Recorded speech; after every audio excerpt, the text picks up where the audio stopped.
Thank you everyone for joining us. We're going to get started in about 5 minutes.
Ari.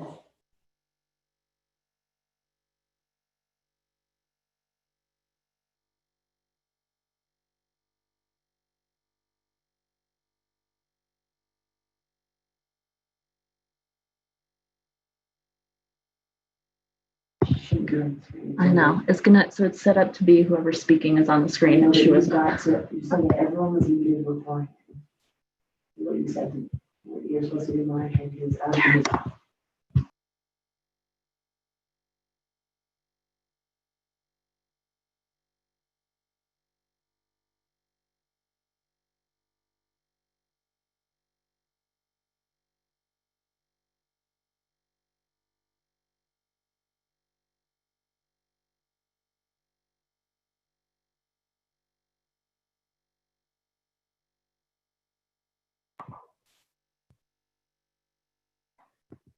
Good afternoon, everyone. Thank you for joining us for our hearing today regarding State Land Office rule changes that we are considering to allow temporary oil well shut-ins. We're going to get started here with rules of engagement for folks who are participating via Zoom. You must be muted until you are called upon. Everyone that is in the Zoom room has signed up to give public testimony, and you'll be called on during that portion of the meeting to do so, and not before. So please remain muted. We have the ability to mute you, and we will use that if needed. During testimony at the end of the meeting, your name will be called. We'll call the person who is up as well as the person who's kind of in the queue. You will be unmuted and you'll have 5 minutes to provide testimony. We don't have a timer. Unfortunately, we couldn't figure that out, but I will be giving you the notification of when you need to wrap up. At that point, you'll have 15 seconds to finish. If you're watching on Facebook Live and want to be added to the list to provide testimony via Zoom, you can email Taryn Nix, our Deputy Commissioner of Public Affairs. Her email is right there. tnix@slo.state.nm.us. If you're on Facebook Live, there is a link in the comments to gain access to the Zoom room. And all comments and public testimony will be noted in the official record of this hearing. Thank you all for joining us. I'm going to just do a brief overview of the agenda. I'm going to introduce our Land Office testifier and hearing officer. You will hear testimony from Jordan Kessler, our Assistant Commissioner of Mineral Resources, as well as a statement read by me from Commissioner of Public Lands, Stephanie Garcia-Richard. The hearing officer will summarize public comments received in advance of the meeting, and then we will go to virtual testimony from the public via the Zoom meeting, and then we will adjourn. Before we get started, here's a notice again. If you want to provide public testimony, please email Taryn or click on the link in the Facebook comments. So introducing the folks who will be providing testimony. Jordan Kessler is our Assistant Commissioner of Mineral Resources. She will be our expert witness today. It is also her birthday, so thank you, Jordan, for doing this on your birthday, and happy birthday from all of us at the State Land Office. And the hearing officer today is Ari Biernoff. He is the General Counsel for the State Land Office. And so with that, I will kick it over to Ari.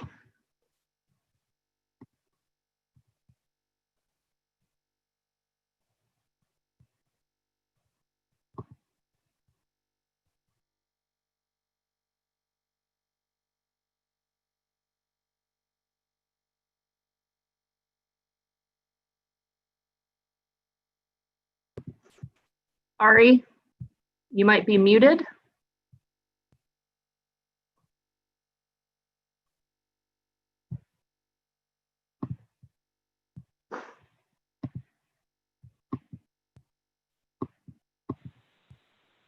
Ari, are you there? Yeah, am I audible now? You are. Okay, so the phone said unmute, but I suppose the computer screen mute microphone logo needs to be unmuted too. So sorry for not being audible for a moment. Just was thanking everybody who's observing or participating in today's hearing. And I will proceed as follows. Want to First, make mention for the record of the publication of the proposed rule in the New Mexico Register. This is volume 31, issue 9 on May 5th. And that will be that proposed rule, and the notice of rulemaking will be part of the record of the rulemaking in this matter. Appreciate everybody's interest in the proposed rule. We're going to follow the State Rules Act in this proceeding, as well as the State Land Office's rulemaking rule. And as Assistant Commissioner Poss mentioned, this rulemaking hearing is being recorded, and the record of the hearing and minutes from the hearing will be made available to the public on the State Land Office website once they're prepared. And so moving along, I'd like to turn it back to Assistant Commissioner Poss for a statement to read from the Commissioner of Public Lands. Thank you, Ari. The statement from Commissioner of Public Lands, Stephanie Garcia Richard, for the record, related to this hearing. The COVID-19 pandemic brought home almost overnight the risks of our dependence on oil and gas. This was compounded by Russia and Saudi Arabia's relentless price war intended to bankrupt American producers.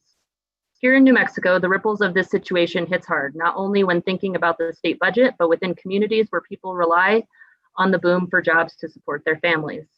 Due to these factors, as well as the lack of storage options of produced oil, I've determined that it is in the best interest of the beneficiaries of state trust land, our public schools, hospitals, and universities, as well as the employees dependent on this industry, that we allow companies to apply for these temporary shut-ins until we can better predict the future of the Permian Basin.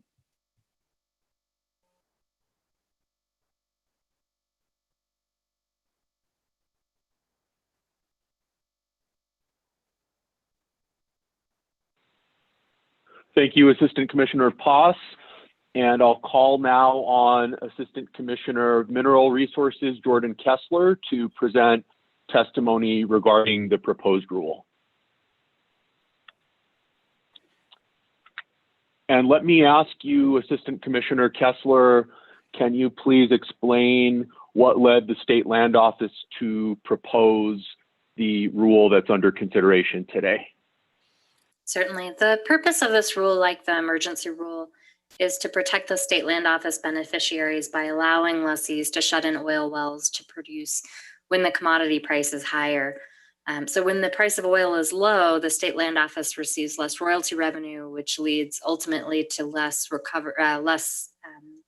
money realized, less distribution to our beneficiaries. So the emergency rule that was proposed and adopted back in April addressed the severe reduction of oil prices that occurred in February.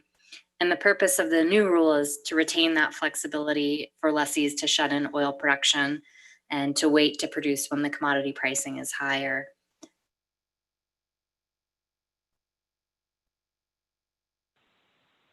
Assistant Commissioner Kessler, are there any salient differences between the emergency rule that was adopted and the longer term rule that's being proposed now? The regular rule tracks the emergency rule with the exception of the time frame that the rule would be in effect. So the emergency rule was only for approximately 30 days if we initiated this regular rulemaking process, up to 120 days. Now, due to the continuing low oil prices, the regular rule is extending the lessee's ability to shut in oil wells for an additional year. There are also two additional changes that the State Land Office is currently considering. The first is a change to provision C2, which would provide for electronic submittal of notification of shut-in. The current provision only allows for essentially filling out a paper form, so that would be a minor change. The second change is to clarify timing for return to production following either the expiration of this rule after 1 year or early termination, just clarifying what's already in the existing rule language to let lessees know when they need to return to production. And finally, the regular rule continues the language of the emergency rule, which states that wells approved for shut-in will be subject to not only current bonding requirements, but also any forthcoming bonding increases, as well as subject to all existing rules and regulations, both from the Land Office and from the Oil Conservation Division. And Assistant Commissioner Kessler, I think you addressed this to some extent in the testimony that you've provided, but can you further explain the State Land Office's purpose in proposing and intending to promulgate this rule?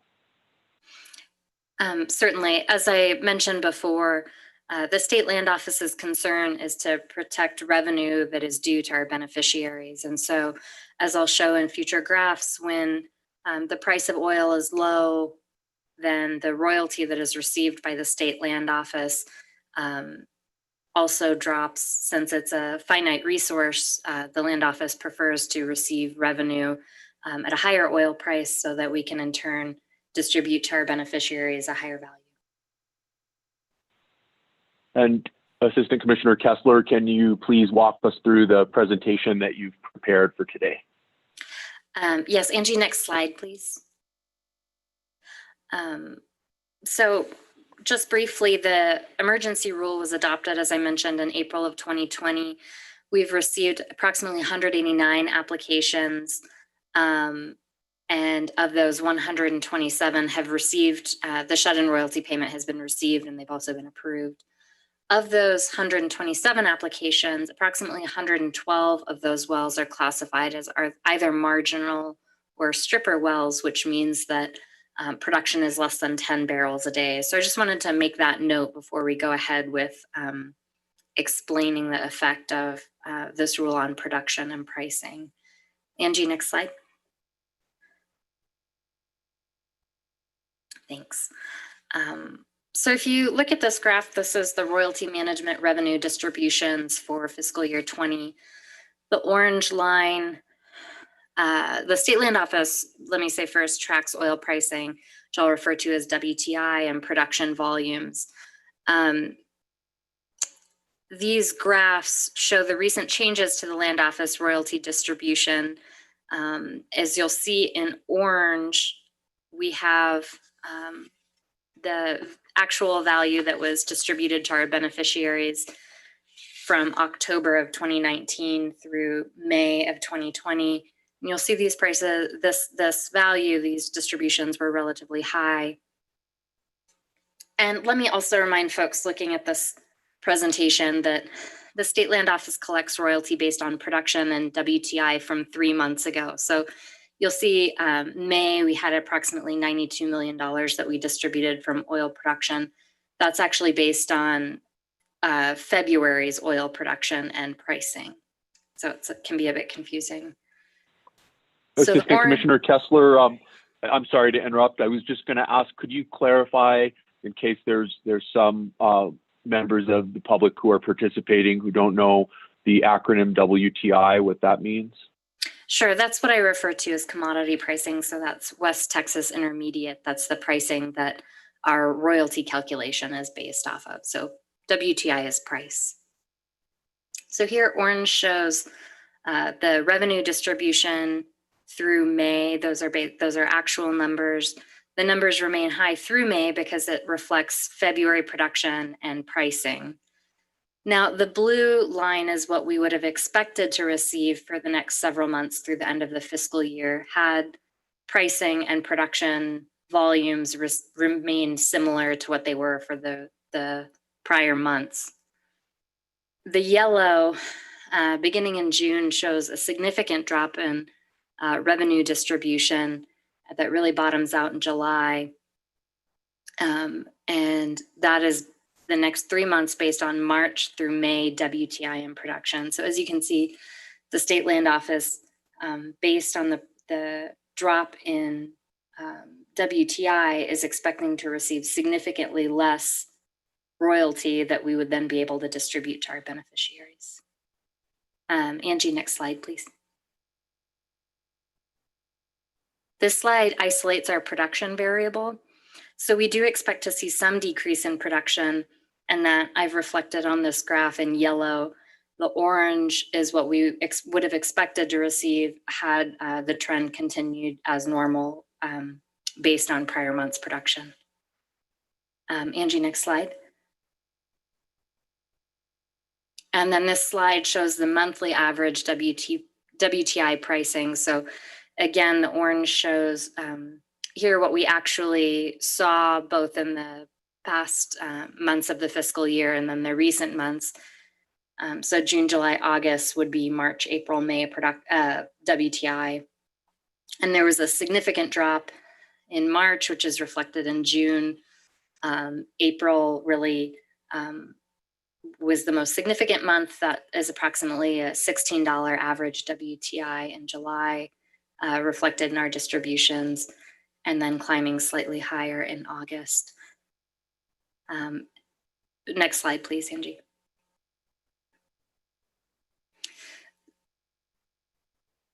So I'll just sum up my thoughts from those graphs, which is that the significant drop in pricing, if not in production, will impact royalty revenue drastically to the State Land Office. And accordingly, it's in the best interest of the State Land Office to allow operators and lessees to shut in oil wells so that they can wait and produce at a higher WTI commodity pricing. And Assistant Commissioner Kessler, what provisions does the proposed rule make with respect to bonding? The bonding provisions that are in both the emergency rule and in the regular rule require companies comply with both existing bonding requirements and any future bonding requirements that the State Land Office may promulgate through either rule or, I guess it would be through rule.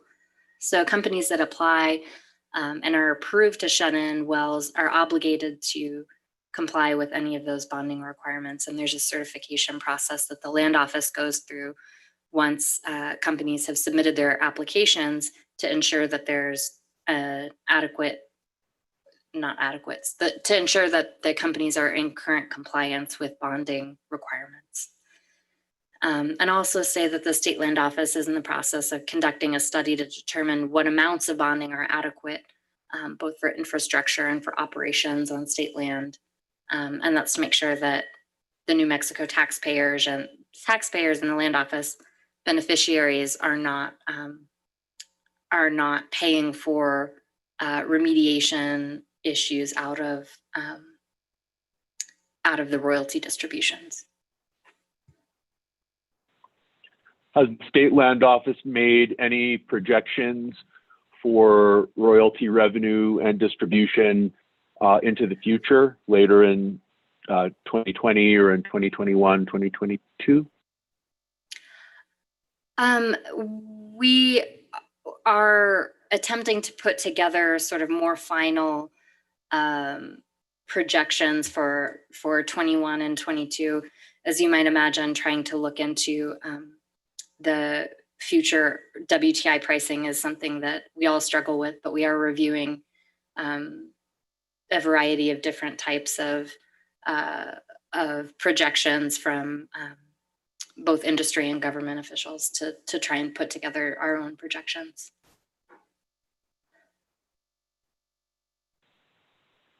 Are there any other aspects of the proposed rule that you haven't already covered that you want to make sure that the public is aware of? Angie, if you could just go to that next slide, please. I'll close with a few comments. Sure that the severe reduction in the price of oil since the end of February led first to the emergency rule, and then the continued low oil prices prompted extension of that time frame, which is why we're here today. And the price reduction results in lower royalty payments, as I explained earlier, to the Land Office, as a result of which the lower distributions to our beneficiaries are apparent and are affected. So it's in the best interest of the beneficiaries of the Land Office to allow lessees to shut in the oil wells that they have deemed would produce would be more productive at a higher price in the future.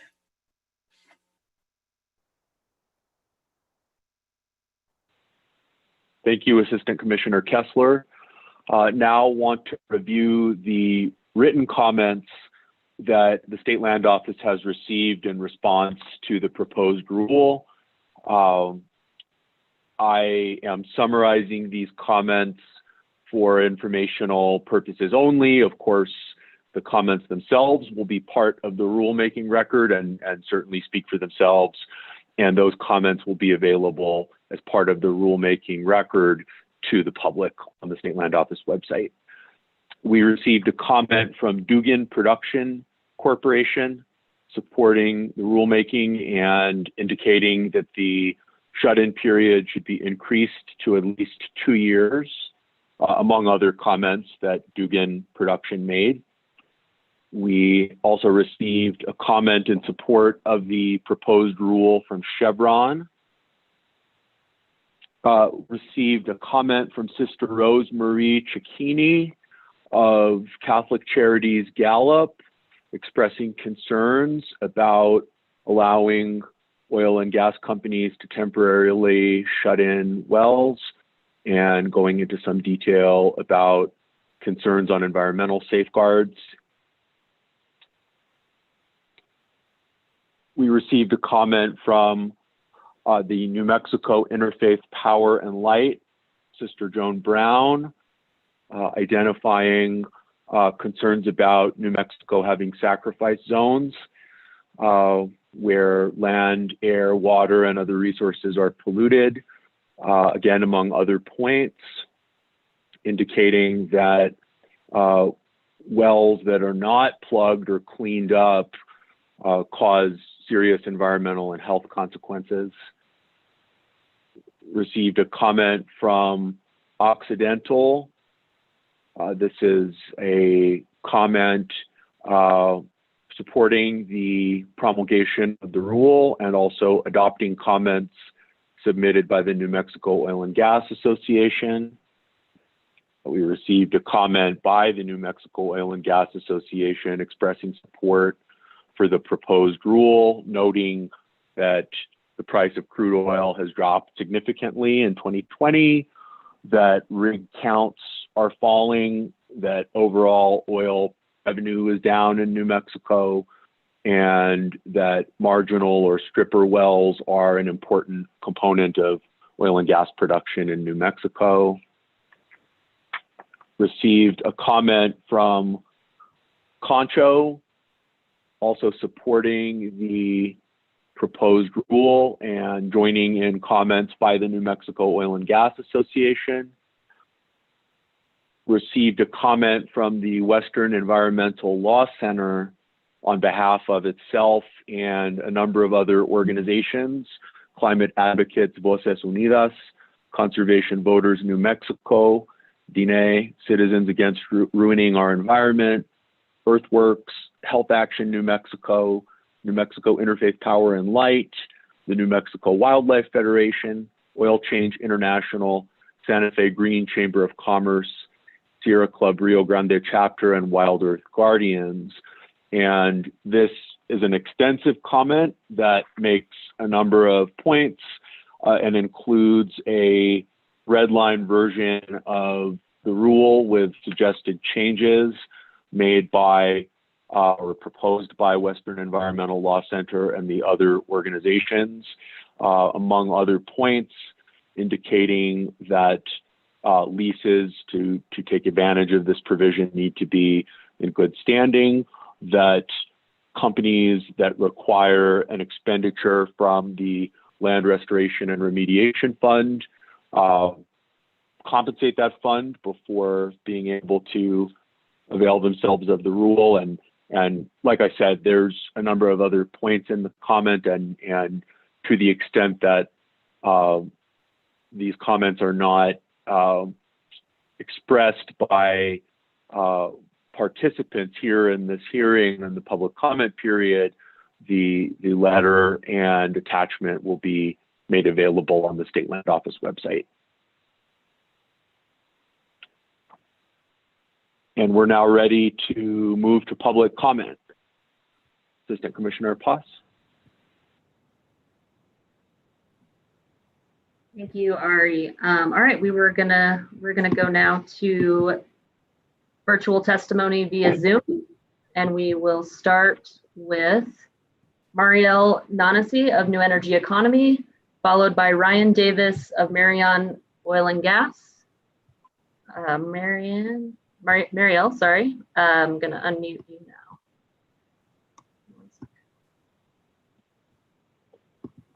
Marielle, Hi. you are muted. You have 5 minutes. Thank you very much for having this forum and for your revised rule. I did want to ask a question that you can answer now or when I'm done. I wanted to know when the written public comment period ends. Is it today or what day is that? Do you want to answer that, or should I just give you the rest of my comment and then Ari, whatever was posted in the New Mexico Register, I believe Ari would have an answer to that. okay. So the New Mexico Register indicates that written comment would be accepted through the end of the day on June 11th, yesterday. And it is in the commissioner's discretion to consider additional written comments that are, that are submitted after that date, depending on the public comment that's expressed in this hearing today. The commissioner has the option of keeping the record open to receive additional written comments. And so if that's a request that you're making, Ms. Nanasi, please indicate that, and we'll make sure to get an answer for everybody if the record's going to stay open. Okay, well, I will thank you very much, and I will make my verbal comments, and hopefully that will suffice. So first of all, I want to thank you for studying what would be adequate, adequate bonding increased based on the depth and location of the well to suffice for adequate bonding. And of course, until you know what those parameters are, we can't really protect the public. I'll just say that from basically increasing the number of abandoned wells, which I want to say, according to the Adrian Sandoval of OCD, New Mexico currently has 700 abandoned wells, and they also said that they can only plug and remediate 50. They only have enough money to plug and remediate 50 wells per year, which means that it's going to take many years just to plug and remediate what we already know are abandoned wells. And that means that what happens is that the public, that the costs of that plugging and remediation falls onto the public. Now, it must be noted that this is, it means that the waste and the destruction and of the earth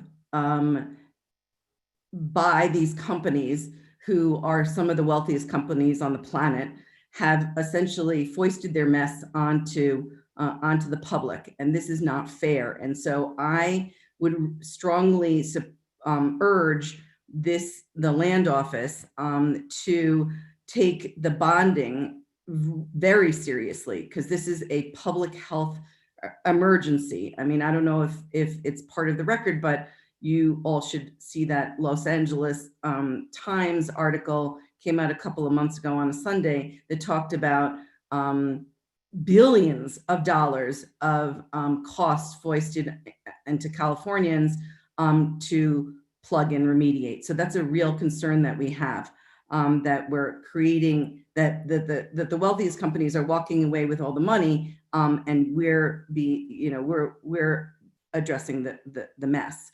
So one of the things that I would ask is that there be a study conducted by the land office to determine what companies are responsible for those abandoned wells. And that those companies, should they still exist and are not in bankruptcy, be required to plug and remediate all those abandoned wells before being allowed to get any new permits to drill as a prerequisite. And also that I hope that what I'm saying is correct, is that this rule is about shutting in wells, which is distinct from the plugging and remediation. And so I'm asking you also to study what a reasonable time schedule that legally defines, okay, the difference between shut-in and then the requirement to actually plug and remediate, so that we don't continue to add to abandoned wells. Wrap up.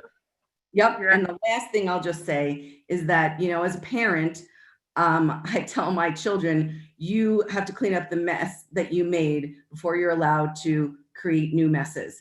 And so what I'm asking is that the state land office really step up and start holding these oil and gas companies accountable for the mess that they have already made before they are entitled to a new permit to drill.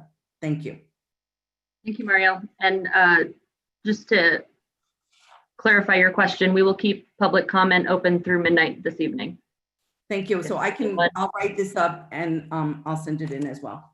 Thank you so much. Next, Ryan Davis with Marion Oil and Gas. Ryan, we don't have your name on the Zoom, but there's one phone number. If that's you, you are unmuted. If it's not, we will go to John Alexander with Dugan Production. Good afternoon, and thank you for taking my comments. As stated earlier, Dugan Production has already made written comments concerning this rule. We think it's extremely appropriate at this time. We are an independent producer in northwestern New Mexico. We have certain properties that exist, though, in the Permian Basin part of New Mexico, so we are also invested down there as well. Our request for 2-year shut-in time frame is, it seems like we're not lacking for people who are experts. It seems like everybody that you hear has an opinion, but few of the publications so far of people who should know think this is going to be over in any 2-year time frame. Wisely within the provision is made the ability for the state land office to cancel any incentives that may be resulting from this, so that's entirely appropriate.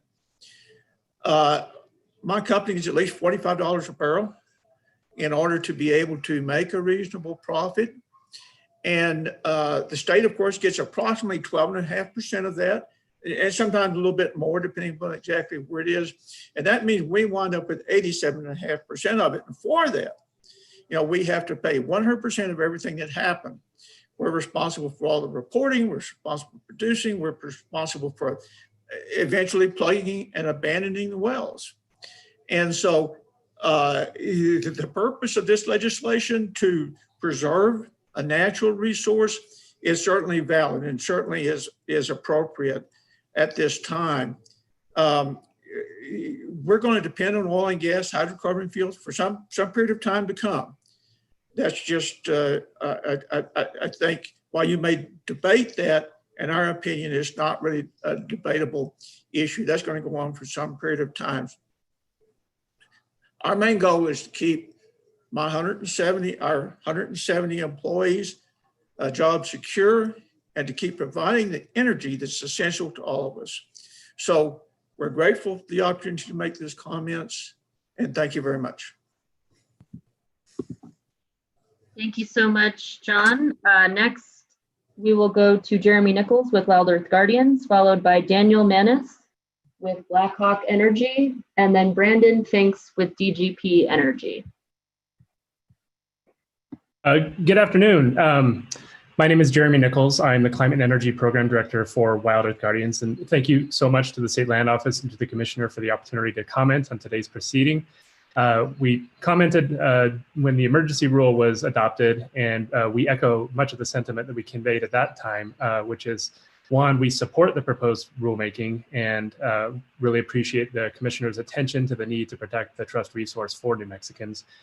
We remain very concerned, however, that additional steps need to be taken to address the mounting environmental liabilities that are likely to occur as a result of extended shut-ins of wells and as a result of the ongoing decline of the oil and gas industry.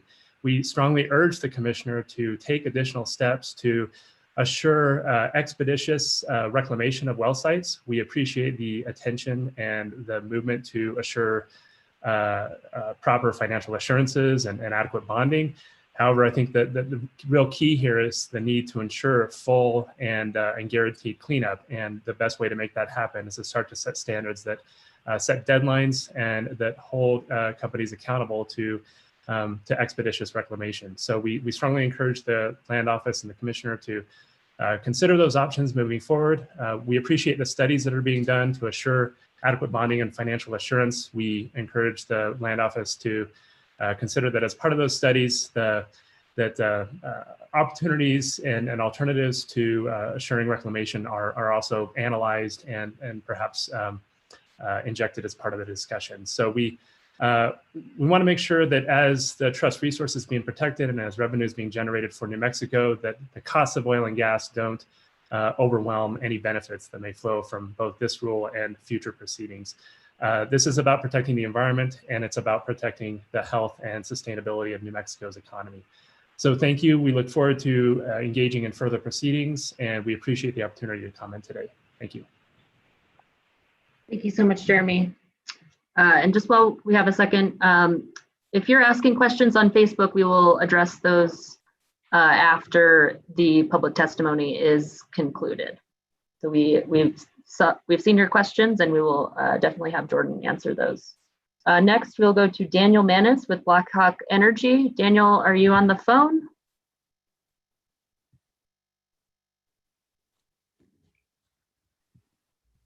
Doesn't look like Daniel is here. So next, Brandon Finks with DGP Energy. Are you on the phone? All right then. Next after that, and sorry, I didn't give you a heads up, Fred Werner with Chevron. All right. Can you hear me? Yes, I can hear you. All right. Well, thank you. I want to thank the Land Office for both the emergency order that we're operating under right now and the proposed rule that is for discussion today. Chevron supports the proposed rule because it's in the best interest of the state Land Office and your beneficiaries, and for the industry that provides the much needed jobs, royalties, and tax revenues to the state. Oil and gas operators in the Land Office have a shared interest and responsibility to generate maximum value for the state resources. Commodity price swings are nothing new. We've seen them many times, but this particular swing really creates new economic risks associated with all the issues that the Land Office commented on earlier, primarily the market share war between the Saudis and the Russians, and among other things, COVID demand degradation. But all of this is forcing regulatory agencies across the country, as well as mineral interest owners, producers, midstreams alike, to rethink how business is done. And I see the State Lands Office proposed rule is just one of those steps. We believe the rule is smart because it provides operators greater flexibility to manage assets and provide value. So thank you for your work and your creativity and the chance to comment. That's all. Thank you so much, Fred. Next, Colin Lensing with Vendera Resources. If you are on the phone, You are unmuted now.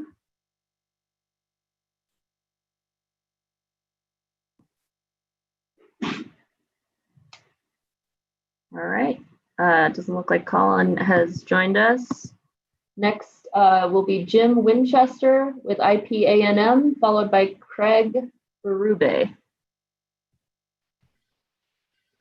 Thank you very much, and appreciate the opportunity to talk here today.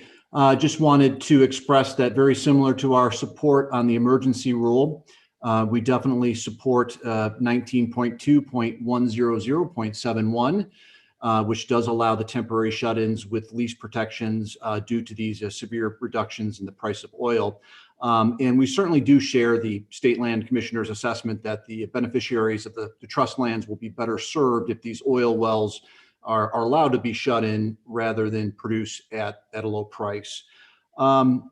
In addition to the reasonable, responsible lease royalty returns of the many worthy beneficiaries of the State Land Office, we do believe that the new rule assists our independent producers who do right now face that double whammy of both the negative financial impacts of COVID-19 as well as the oil price crash. Likewise, we believe that allowing the shut-in period for up to 1 year and to reserve the lease for that existing leaseholder during the period of non-production due to economics is definitely fair for all those who are involved in the situation. And we certainly appreciate this stipulation. Appreciate and support the rulemaking. I do want to report that some of our members will and do carry concerns that in this current market, any unnecessary mandated cost increase could threaten the operational solvency of small producers, especially those costs that are associated with the resumption of well production. But that being said, I do want to offer our sincere thanks to the State Land Office and to the Commissioner and to the staff for considering this and all additional options that do assist operators during this time. IPANM members share the goals of the State Land Office to ensure the adequate safety of public health and to preserve the environment in the oil fields of New Mexico. So thank you. Thank you so much, Jim. Next, we will go to Craig Berube. Sorry if I'm not pronouncing that correctly. Followed by Kyle Tisdale. My only comment is just to voice support for the proposed rule. Thank you. Thank you. Next to Kyle Tisdale and then Emily Sile. Yeah, thank you. I would simply say that I defer most of my comments to my colleague, Allie Beasley, who I believe is also scheduled to give oral testimony today, as well as the extensive written comments submitted by Western Environmental Law Center on behalf of the large list of groups that Ari identified. I would underscore briefly that based on the State Land Office's slides earlier, that the majority of wells that have availed themselves of the emergency rule are stripper wells, that there is an increased risk that those wells will in fact, after shut-in, never be brought back online, which underscores the comments that Jeremy Nichols also raised with respect to a schedule for the permanent plugging, abandonment, and reclamation of these wells to ensure that they are properly reclaimed and that they don't exist in a shut-in state in perpetuity. But I defer the rest of my comments to, again, my colleague Allie Beasley and the written comments submitted by Western Environmental Law Center. Thank you. Thank you, Kyle. Is Emily Sile on the phone with us?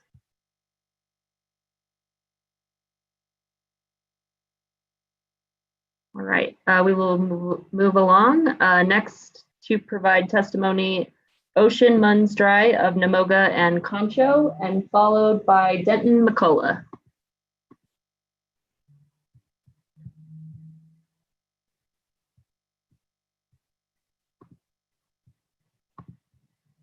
Ocean, you are unmuted.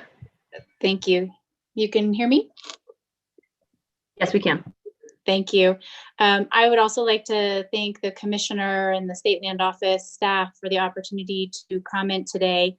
I am here wearing two hats today. I am a co-chair for one of the committees for the New Mexico Oil and Gas Association, and I'm also senior counsel for Contra Resources, also known as COG Operating LLC here in New Mexico. Thank you for allowing us to submit these comments. We also submitted comments at the emergency rule stage and did that in writing as well, as Mr. Baranoff noted. I just want to highlight a couple things, again, to echo what others have said. These are unprecedented times we are in with oil prices. Like much of the rest of the world, we are uncertain of what the future means with both the economic war and with the repercussions of COVID. And we appreciate the Commissioner's recognition of the turbulent times that we're in. The statute in question here does authorize the State Land Office to implement this rule due to a severe reduction in price, and that is the situation we're in. As noted in our written comments, New Mexico oil operators have definitely felt the repercussions. Not only is revenue down, but that's also reflected in the rig count in New Mexico has gone down quite a bit. Oil operators in New Mexico are cutting their capital spending due to the price drop, and they're trying to find savings to stay not only within a balanced budget, but importantly to retain their personnel. This rule is the responsible course of action for the State Land Office to take because, as noted before, it does maximize the value of the reserves and therefore the royalty that supports the beneficiaries that the State Land Office access trust for. So again, we thank you for this opportunity and appreciate the time today. Thank you. Thank you so much, Ocean. Next, we'll go to Denton McCullough with Citizens Caring for the Future, followed by Joan Brown with New Mexico Interfaith Power and Light, followed by Rebecca Sobel with Wild Earth Guardians.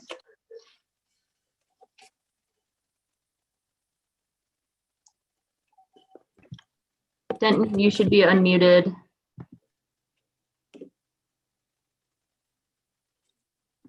Not working. 1 second. Denton, you are unmuted. Can you hear me? Yes, I can. Okay. All right. This is Denton McCullough. I live in Carlsbad. I belong to an organization, Citizens Caring for the Future, and we're very concerned about the environment here in Carlsbad as far as the health risk and the environmental degradation. I'm concerned about these new rules, whether they will benefit the public or they will benefit the oil and gas industry. We have suffered, I guess we could say we are a sacrificial zone. We have to put up with all the things that come along with being a boom town as far as traffic, crime, and the other things that normally go along with that. So I think the original rules are written for a reason, and I think it's a good reason. So I think they should maintain those rules. We need the oil and gas companies to clean up after their, they come in and they make lots of money, and so I'm sure they can afford to clean up the messes that they have made. So that is my concern. I'm concerned about the quality of life in Carlsbad and the environment that we live in. So that's my comment then. Thank you. Next, we will go to Joan Brown, followed by Rebecca Sobel with Wild Earth Guardians, and Allie Beasley with the Western Environmental Law Center. Thank you for having this hearing, Land Office, and to the Commissioner. And I really support the work that you're doing to try to be good stewards of the resources of New Mexico in terms of financial, but also our sacred trust of our land, water, air, and the health of our communities. But I would like to point out that in the midst of this, I just feel that we are in a real disastrous kind of scenario unfolding. And Pope Francis, 5 years ago, had a teaching document called Laudato Si on care of our common home. One of the things he talks about in that is the throwaway culture that we're in. And in some ways, the area and what is left after oil and gas companies leave is like a throwaway culture, the land itself and the communities. About a year ago, New Mexico Interfaith Power and Light organized a faith kind of immersion retreat experience down in the Permian with some of our faith leaders and faith folks then. And we went out into the field, and the folks were very concerned because it seemed like a moonscape. There were rigs and tanks and miles of pipes and ponds and water, and it was rather mind-boggling to them. And we were in areas that were obviously had been abandoned, and there were still rusty tanks, and there were miles of pipes. And so to me, that feels like a real desecration of the community, of God's creation, and being irresponsible as businesses. And it also creates a huge health concern. So I would just like to say that we are supportive of rules that protect the health, care for the communities, and that are also monitored and there's oversight. Another concern of the faith people that we work with in the Permian is who's monitoring this? Who's doing the oversight, especially because there's not enough money to finance staff. And so that's a large concern as well. So I would just like to say that we're grateful for all the work that you're doing. I really support looking at bonding and all of these concerns, and in light of the communities themselves and the land herself as well. Thank you. Thank you so much. Next, we will go to Rebecca Sobel, followed by Allie Beasley, and then David Rogers. Great, good afternoon. Thank you to the State Land Office and to the Commissioner for holding this hearing. I will try not to be redundant and belabor points that have already been made. My background is right in front of the Counselor Chapter House on Navajo Nation. There are a lot of folks here that would participate in this hearing, but are most immediately dealing with the COVID crisis and don't have adequate access to broadband internet. In Greater Chaco and also in Greater Carlsbad, we have spoken to many folks already that know that oil and gas is a bad neighbor. They can't trust these companies to follow up when there are spills, intentional dumping, explosions, potholes and road degradation, and generally bad neighboring. And so now, just to underscore the concern, especially when oil and gas companies are allowed to shut in wells that are not their most productive. We are very concerned that this double whammy that industry is speaking of is also the inevitable decline of industry. We are seeing lots of reports that show while the Permian Basin might be the first or last oil field, the first oil field to rebound and the last oil field to remain, partly because the New Mexico portion of the Permian Basin is the cheapest oil field on the planet right now to drill. Still, we don't want New Mexico resources to be sacrificed for short-term industry gain at the expense of long-term public health, clean air, and water. We're very concerned, along with reports that show that close to 40% of this industry might go bankrupt by the end of next year, that operators that are allowed to shut in their wells will not be able to properly plug, abandon, and remediate those wells. And as already been said, the state's programs for plugging and abandoning and remediating are grossly underfunded and underprepared to deal with the massive amount of wells that will be potentially orphaned and abandoned. In addition to that, we stand with all of the folks in communities that are asking for a responsible managed decline of this industry. I'm going to paste a report in the chat that goes through some of the inevitabilities of the decline of industry and the need for really starting to think proactively about how we can make sure that we have the resources, funds, and accountability to properly clean up these wells.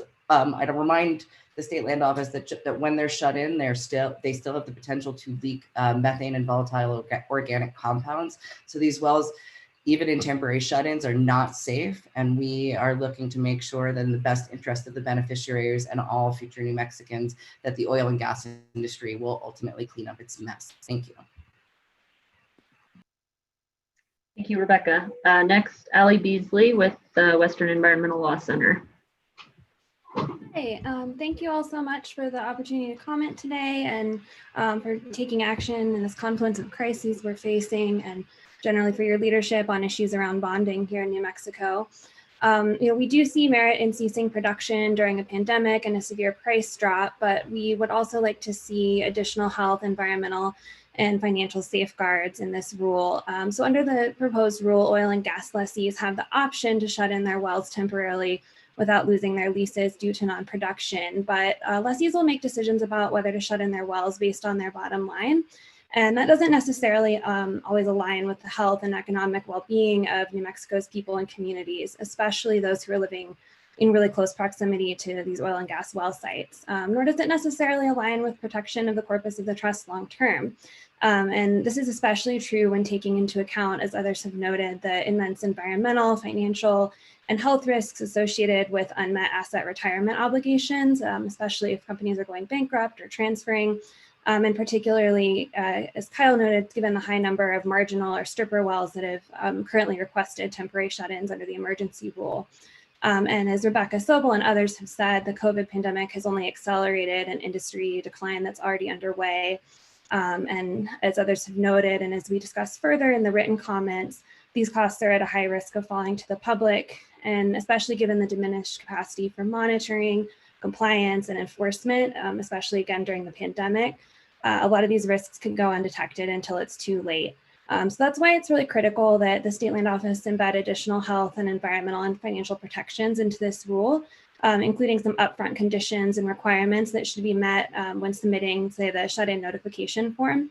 And we outlined some of this further in our written comments, but also I think, defined schedules for plugging and abandonment should be included. And we really look forward to seeing additional consideration and clarification of this issue in the proposed rule.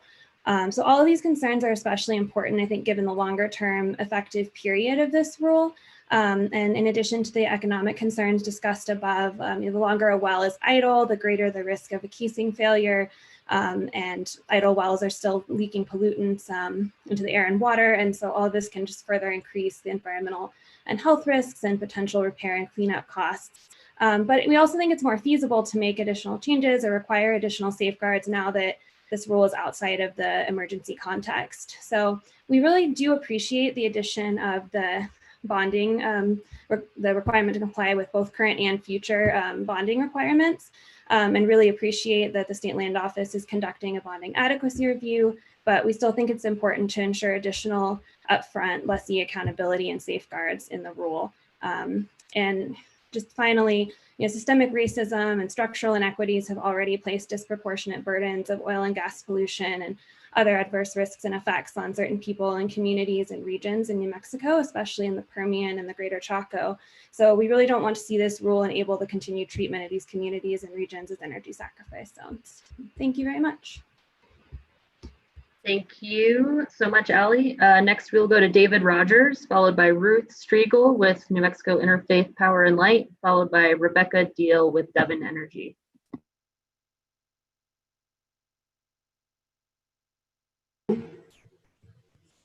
Hi, I am the Reverend David Wilson Rogers, pastor of the First Christian Church, Disciples of Christ, here in Carlsbad, New Mexico. And thank you for holding this hearing, and happy birthday, Commissioner Kessler. I'm here, though, to respectfully submit that I am not in support of the proposed rule. There is no reason to give producers breaks on their responsibility to properly close and safeguard wells. The State Land Office has a responsibility to safeguard the public trust, which includes the sanctity of the land itself, as well as the public health as it relates to the land, not to mention the fiduciary responsibility to the citizens of New Mexico and the vital services depending on their state oversight, such as our school children. I have members of my own church who have been poisoned by toxic sludge sprayed on their home and land as a result of oil and gas drilling. As of today, the producer has pulled out, leaving poorly capped, leaking lines, unrelenting toxic waste on their ancestral home, and the producer already believes they are in a reasonable compliance and they plan to take no further action at this time. Just one example of the many situations where the actual cost of abandoning wells and drilling sites, not to mention the long-term devastating environmental and human health costs, they're simply too great to allow producers more leniency in these difficult financial times. The oil and gas business is known to be commodity-based and is therefore a boom and bust industry that produces exorbitant wealth in boom cycles, always at great cost to the environment. Responsible drilling and extraction necessarily involve responsible fiscal and business plans that accommodate for financial downturns. To do otherwise is not only environmentally devastating, but is also fiscally irresponsible. By not holding the producers financially accountable for proper, safe, and secure sealing of abandoned wells, the State Land Office would essentially be rewarding greed and poor business planning at the expense of school funding, environmental protections, and public health.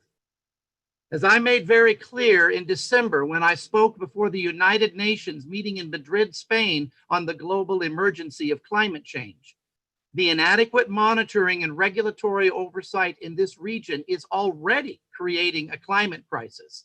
And that is with the industry in full place doing its own rudimentary degree of self-monitoring. As the industry pulls back, and in so doing, reduces the self-monitoring, the risk to human health and climate and environment increases exponentially. Any short-term gains brought on by this emergency proposal would be quickly stripped by the long-term cost and the demands on our land, our health, and the ultimate reduction of revenue for our children's schools. I'm asking, for the sake of my home, the air that I breathe, and the future of my children and grandchildren's home, not to mention their education, I ask that this not be allowed to go through. No special provisions to be made to excuse producers from due diligence and cleanup in environmental protection responsibility. Thank you for your time.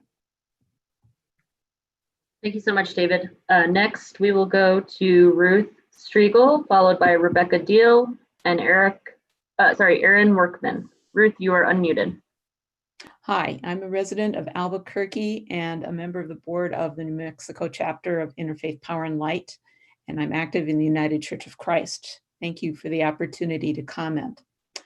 Has become painfully obvious in recent months, the burden of a degraded environment falls most often on human populations living in poverty and without the resources to fight back. Those populations suffer many health problems as a result, making them more susceptible to COVID-19. My faith requires me to speak out and demand environmental justice for all who are now denied what should be their God-given rights to clean air, land, and water. I have been to the New Mexico portion of the Permian Basin and seen for myself how fracking oil sites have taken over large swaths of Lee and Eddy counties. A year ago, I was concerned about whether the oil and gas industry would clean up after themselves when fracking was no longer profitable, thinking that it might be a decade in the future. That future now seems to be our present. I urge the State Land Office to put in place strong rules that will not allow oil and gas companies to abandon well sites and related infrastructure without adequate bonding. Given our present circumstances, wells that are shuttered now on a temporary basis may never resume production. We must not allow abandoned wells to become a burden borne by the taxpayers of New Mexico. We owe it to our neighbors in Southeast New Mexico to guarantee the cleanup of these well sites by industry. This part of our state should never be a sacrifice zone.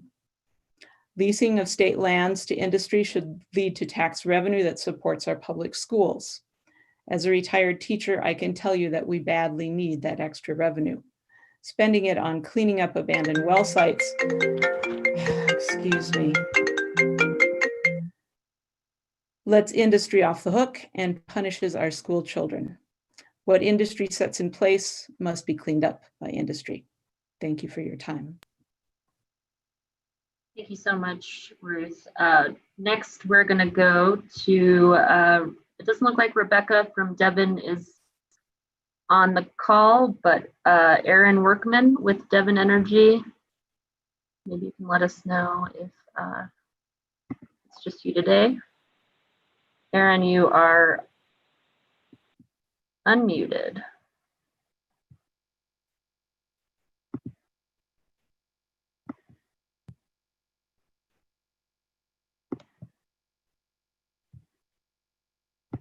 Sorry, working on it.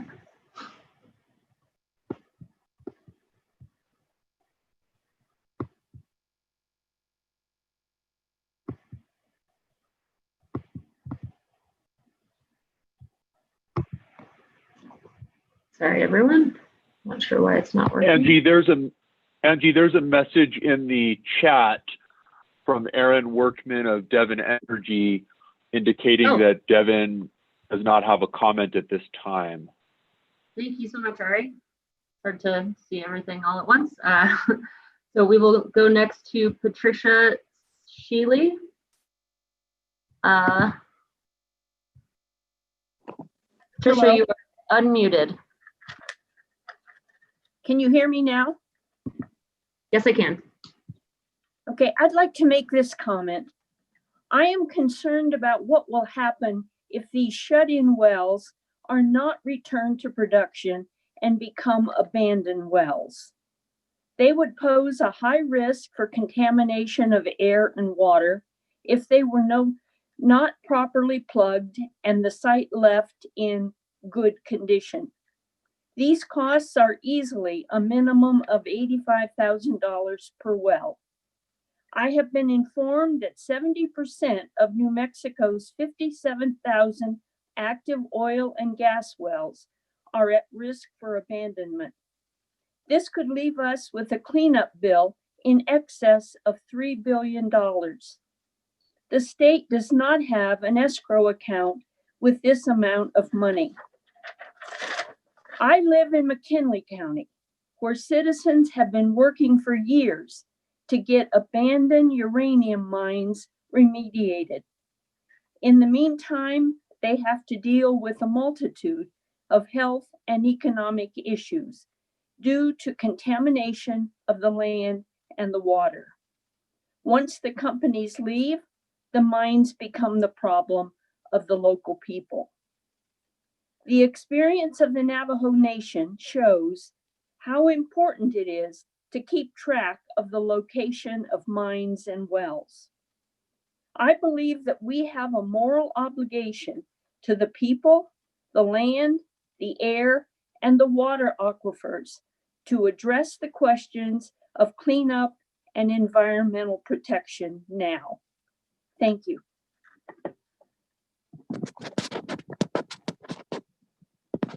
Thank you so much, Patricia. Next on the list will be Charles Creekmore, followed by Kevin Smeka. Yeah, this is Charles Creekmore. I don't have comment other than Hillcorp Energy does support the new rule, and we appreciate the State Land Commissioner and her staff's work on it. Thanks so much, Charles. Next, Kevin Smeka, followed by Seneca Johnson. Can you all hear me? Yes, we can. Okay, so my comment today is simply this. You know, the state of New Mexico struggles with pretty much everything. So, you know, you look at education, we're last in that. You look at every variable category that ever has existed in this state, we pretty much are in a race with Mississippi and Alabama for last. The point I want to make is this.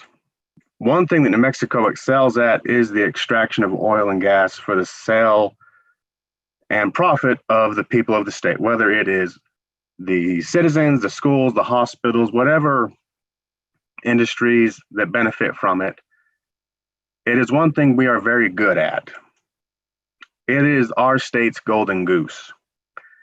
I hear comments from people saying that people, like, we just walk away from oil and gas wells when we're done with them and just say, screw the world, we hate everybody, we just are a bunch of Texans driving Cadillacs, smoking cigars, and profiting, which is a flat lie.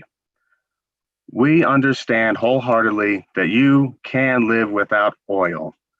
You cannot live without clean water, clean land, and clean air. So where I'm going with this is, as a state, we need the money that is provided by the oil and gas industry.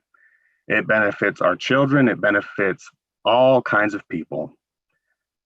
So, but if we just say, screw the oil and gas industry, there's no need to let these people shut things in, I assure you there will be mass bankruptcies. I assure you that there will be great problems that you cannot fix simply by rulemaking or saying we're going to have new industries. The state should diversify its industries. There's no doubt about that.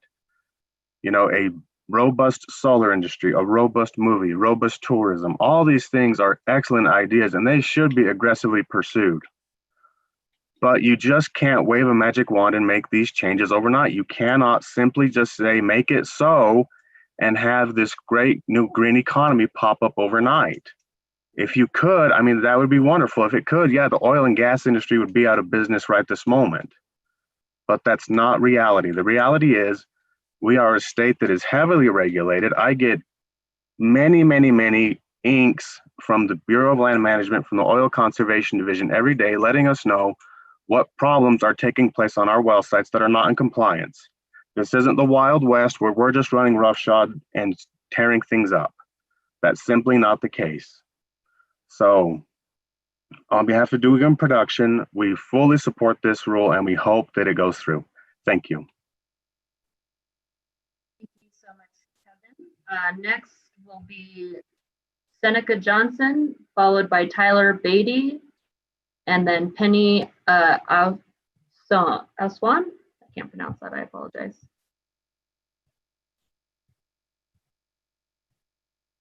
And it looks like Seneca left the meeting, so maybe they will hop back on. If they do, I will add them to the list. But Tyler, you are next. Hi, thank you very much. Don't have much of a comment other than we at Kaiser Francis, on behalf of Kaiser Francis, we do want to thank the land office and the commissioners and the other staff that have worked so hard on this. I want to thank everyone else for their comments and thank your office for taking all those comments into account. We do support this rule as proposed, would like to see it move forward. We're very curious about the bonding study that's moving forward, and we're actually kind of curious to see what kind of time frame, if there's any, Ari, if you're able to comment on that, on the go forward timing on when we should expect a rule to be promulgated, as well as this bonding study. If anyone's able to comment on that, I'm curious. I'll yield.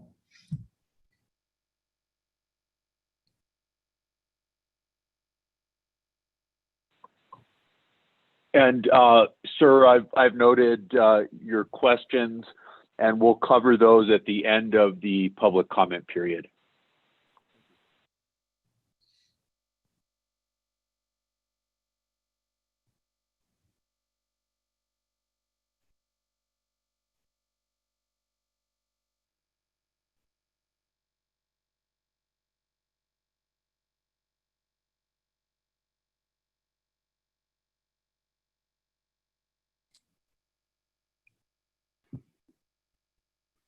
Tyler, you're unmuted if you want to continue. No, that was all. Thank you very much for the time. Oh, great. Last, we will go to, it looks like the last person on the list, and then we'll go to a few callers if they don't have names, but we will allow them. But Penny, you are unmuted.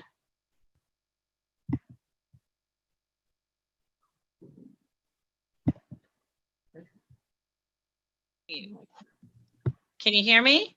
Yes, I can. Okay, so my question would be,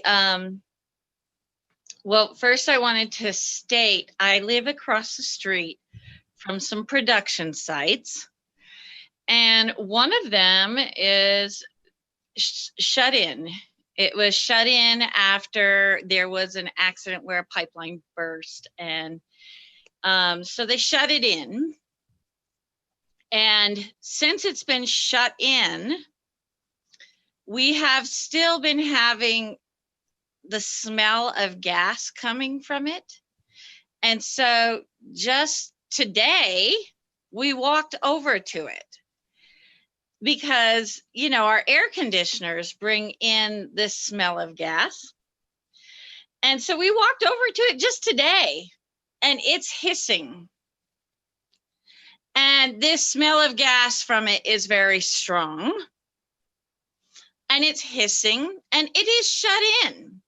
So here's my question. When you have this new rule with this, with all these production sites are being shut in, who is going to have the oversight to make sure that they're not leaking? Because if the operators are not being around to make sure that they're not leaking, who is going to do it? That's what I want to know, because nobody's coming out here to make sure that this is not leaking, and it's coming in my house. And I'm just wondering, you know, living here 24/7, breathing this stuff, what is in it that is going to make me healthy or sick? You know, I can't breathe this 24/7 and be healthy. I live here. It's on my doorstep. I didn't sign a contract saying that I should be breathing this. What can you do to assure me that I'm going to be safe from this?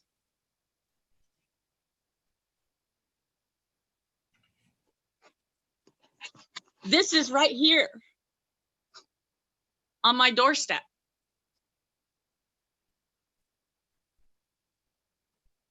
And it's shut in.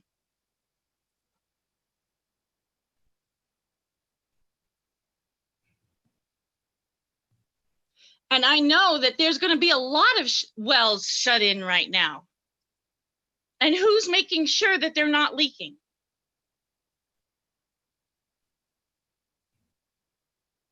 And if they're shut in for a long time and things dry out, who's going to make sure that they don't start leaking? Even if they are shut in for a while and they're doing well, and then they start to dry out, then they start to leak. Who's going to make sure that they're not leaking?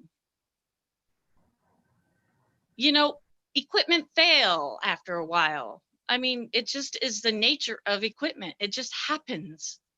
Who's going to make sure that they don't fail? If it's not the operators, if there's not people on site, who's going to do that? I don't think that this ruling is a good thing. That's my comment, and I'd like to know what you have in place to address that.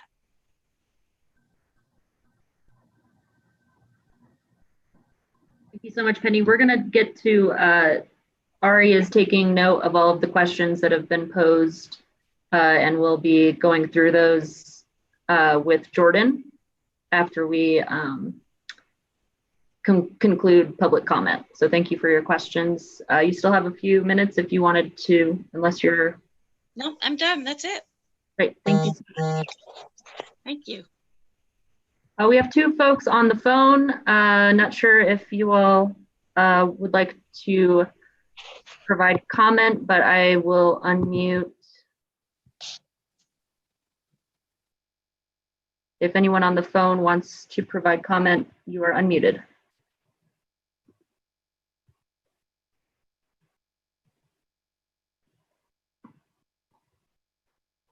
Great. Great. So that, as far as I know, concludes our public comment. We are going to go back to Ari.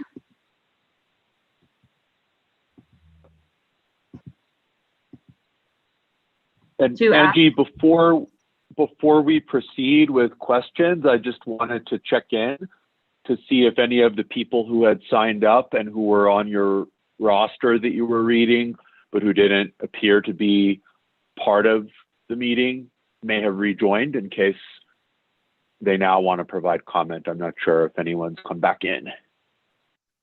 I have been tracking that and it doesn't look like it. So I think we've covered everybody as far as I know. Okay, thank you. So I'm going to ask Assistant Commissioner Kessler to address the questions that we heard posed in the public comment period. And why don't we start with the comment and question that Penny Aquan, and I apologize if I mispronounced your name, posed about what kind of oversight is there to make sure that wells that are shut in are safe and are not leaking, and if there is a problem that residents observe in terms of a well that's hissing or that's emitting pollution, what can residents do about that? Thanks for that question. Can Angie, can people hear me again? Yes. Okay, great. So Penny, thank you for that question. That's a really good one. Both the OCD and the State Land Office and the BLM actually retain jurisdiction over any type of environmental issue, regardless of whether or not the well is shut in. So if there's an issue with a well that is proximate to your house, if there's any well, regardless of whether it's shut in, I would encourage you to reach out to the OCD district office. If it's a well that's on state land, I would certainly want to collect information on that and get it to our surface team. Just because a well is shut in does not mean that that the operator, the lessee, has any different obligation to ensure environmental compliance, both through the approval process of the State Land Office, and also if it's not a well that's on state land, through the Oil Conservation Division's ACOI process. So there is assurance that any agency that has jurisdiction over a particular well will continue to be able to address the environmental concerns. And I would really encourage you to let the appropriate entity know your concerns. Assistant Commissioner, what if a person isn't sure whether a well or other infrastructure is on state trust land or not, and isn't sure about the jurisdiction? How do they find out that information? There are a variety of online processes. If there's access to a well name, if there's access to an API number, then you can go to the OCD website and look it up that way, and that'll tell you what type of land the well is on. Short of that, you can send me or someone on my staff an email, and we'll be able to help you out with just determining what type of land is being developed by the well, and so who has jurisdiction over it.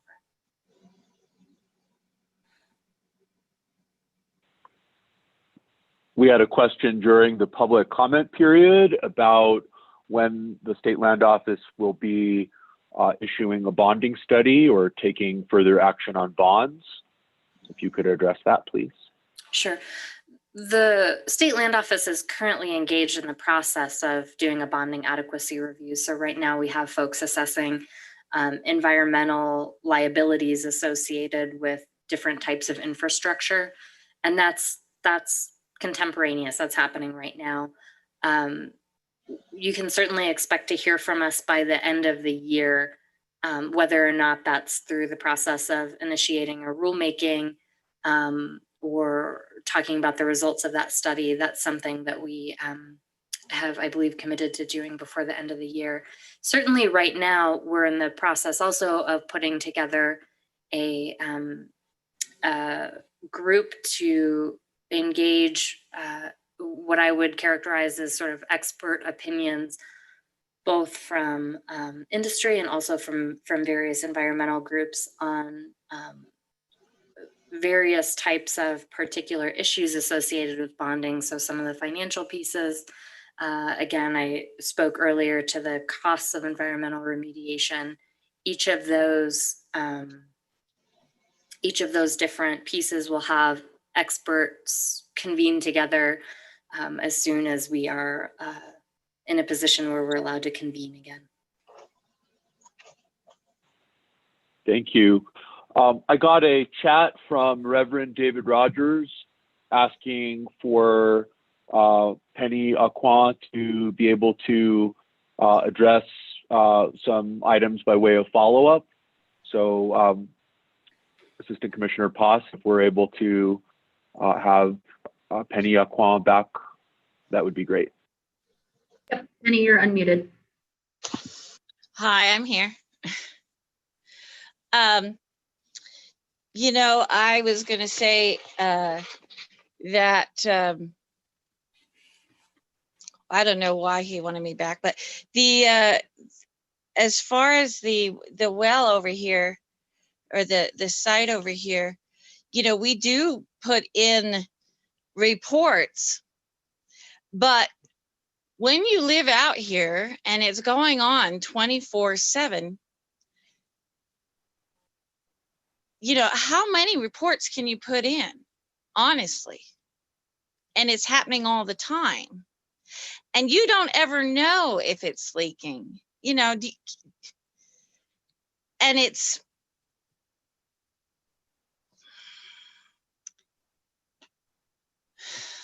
really,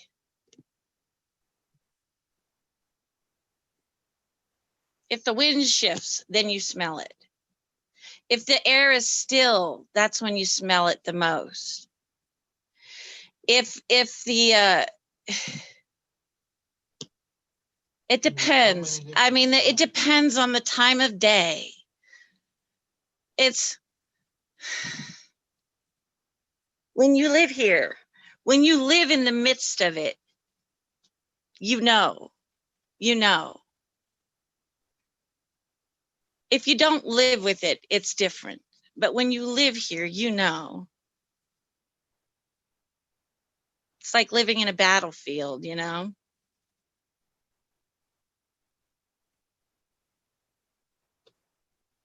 I mean, how many times can you report it? Really? It's become like, you need more oversight. There has to be oversight, or there has to be setbacks. Honestly, oil and gas should not be so close to people. It should not be close to people. I've been saying this, I've been saying this.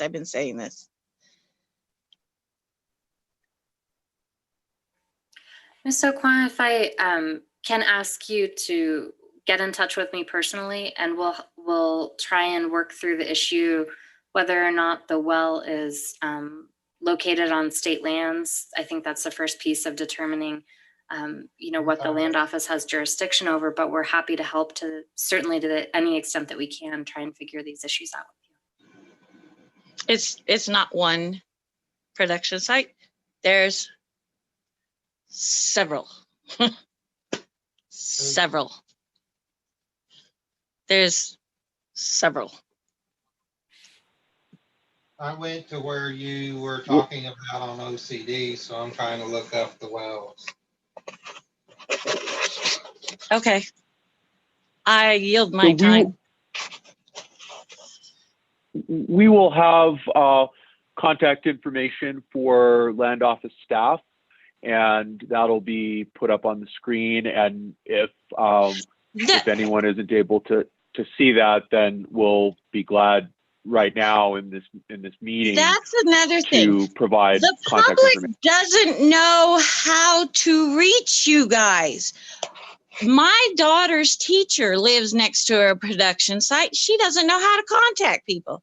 Her husband has asthma real bad, and there's a production site that chugs out black smoke all the time. Black, it burns dirty all the time, and they have problems where it doesn't flare correctly. And she's constantly calling us and saying, can you tell me? Can you report it for us? Because they don't know how to contact you guys.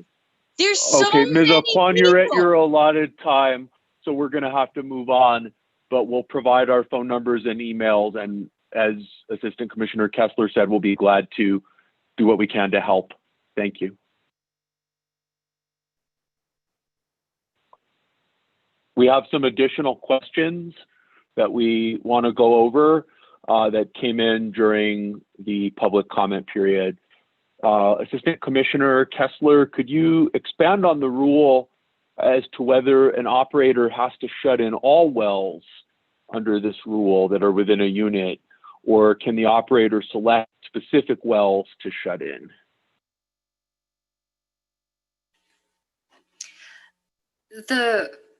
It depends. If you're in a unit, then the answer is that you don't have to shut in all of the wells. The shut-in royalty only begins to function once the last well in the unit or on a lease is shut in. So that's the point at which you begin paying on any of the different wells, either in a unit or in a on a lease. So certainly an operator lessee can select to shut in certain wells within a unit, but it need not.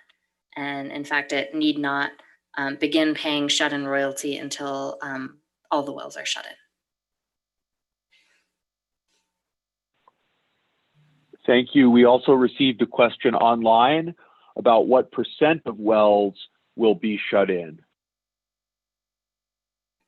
At this point, we have we've only received, as I mentioned before, approximately 180, 190 applications to shut in various wells. There are approximately 14,000 active wells on state land. So the percentage is very minimal, at least at this point.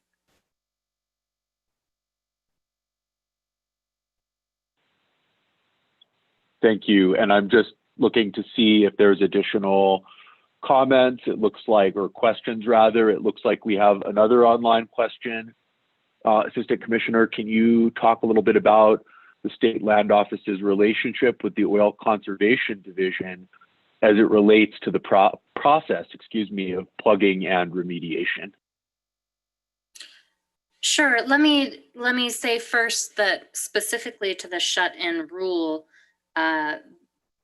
in order to approve a shut-in application, the operator or lessee has to provide us not just a royalty payment, not just a certification that they're in compliance with the requirements of their lease, that the lease is in good standing, but they also have to provide us with a copy of either the C-103 or the agreed compliance agreement with the Oil Conservation Division, which itself attests to whether or not the well has been shut in or is planned to be shut in compliance with OCD regulations. So some of those regulations include making sure that the bonding is in good status with the Oil Conservation Division, that the well or that the operator of the well has agreed to do testing every 12 months, either a Braden head test or I think it's a Braden head test, to ensure that there's not leaking on any given well. So there are certain protections that the Oil Conservation Division requires for shutting in a well that we then accept and require, in fact, as part of our process for allowing an operator to shut in, a lessee to shut in on state land. So more generally related to, I believe the initial question, Ari, was how the Oil Conservation Division and the State Land Office work together on financial assurance. Was that the question? The question as I'm reading it is about if you could just address the State Land Office's relationship with Oil Conservation Division as it relates to plugging and also remediation. Oh, to plugging and remediation, sure. So the Oil Conservation Division has jurisdiction to plug wells if they're on private land or if they're on state land, and they have an agreement also with the BLM. So the Oil Conservation Division is in charge of plugging, and the agencies share responsibility, as I understand it, for remediation. We are in active conversations at any given time with the Oil Conservation Division on how we address remediation, how we address spills that have occurred on state land where the Oil Conservation Division has responsibility for certain aspects of spills and we have responsibility for other aspects of spills. So we are in constant communication with the Oil Conservation Division, not only as spills occur, but in addressing priorities for the plugging of wells that are on state land, and shared responsibilities and actions that the agencies are either jointly or separately taking related to remediation.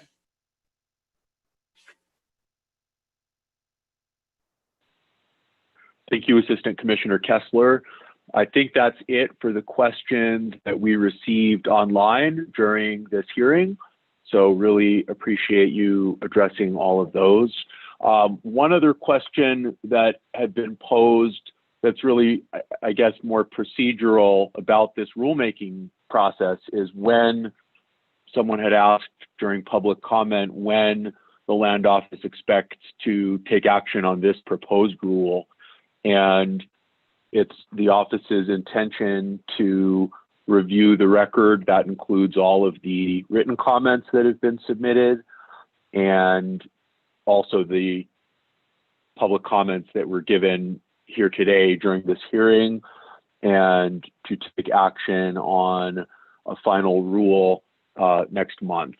And so I hope that answers the question that had been posed about what's next in terms of this rulemaking.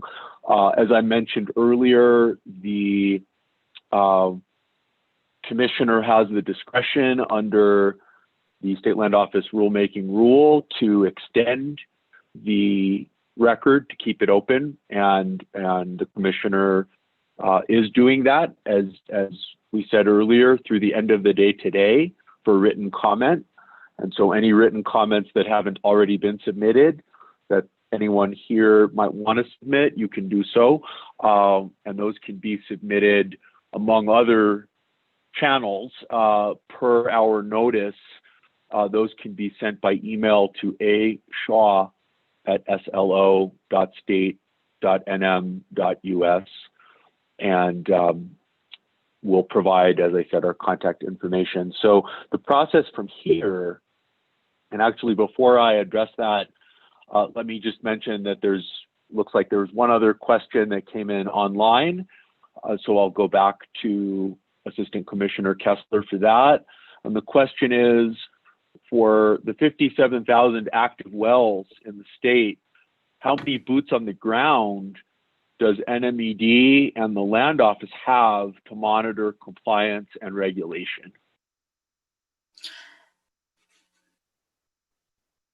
I don't know how many, so let me say a few things. For the 57,000 active wells, there are 14,000 active wells on state land. I don't know the numbers for OCD or for NMED, unfortunately. And perhaps somebody else can help me with the number of surface staff, surface field staff, DRMs that we have here at the Land Office. Within my divisions, I have two divisions, the Royalty Division, the Oil, Gas, and Minerals Division. We have, I think today, 13 or 14 people who are responsible for administering leases, who are responsible for evaluating environmental issues related to spills, water, and in addition to that, the Minerals Division. So I think, the point that we have, that there should be additional folks dedicated to being actively involved in spills and remediation is a point well taken.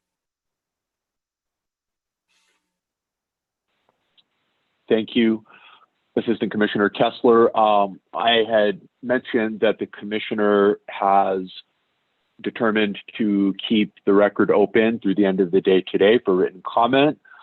Commissioner and staff will then review the rulemaking record, the written comments, and today's testimony and public comment. And next steps will be an order from the commissioner after that review. That will include a concise statement of the reasons for promulgating or not promulgating a rule. And if a rule is promulgated, the text of the rule, along with a description of the comments that have been received and whether those comments were adopted into the final version of the rule or not, and the reason why they were adopted or not adopted. And that final order, that'll be sent to everybody who's signed up to participate in today's hearing or who submitted a written comment or who does submit a written comment later today, as long as that person provided an email address or a mailing address. And that order will also be, along with the record of this rulemaking hearing, posted on the State Land Office website. And ultimately, that rule, if one is promulgated, will be filed with the State Records Center and will be effective when it's published in the New Mexico Register. And so want to thank everybody for their interest and attention and observations. So thank you for commenting. Thank you for participating in today's hearing. And the hearing has concluded. Again, written comments can be submitted through the end of the day to the email address that's in the notice on the State Land Office website, which is ashaw, ASHAW, @slo.state.nm.us.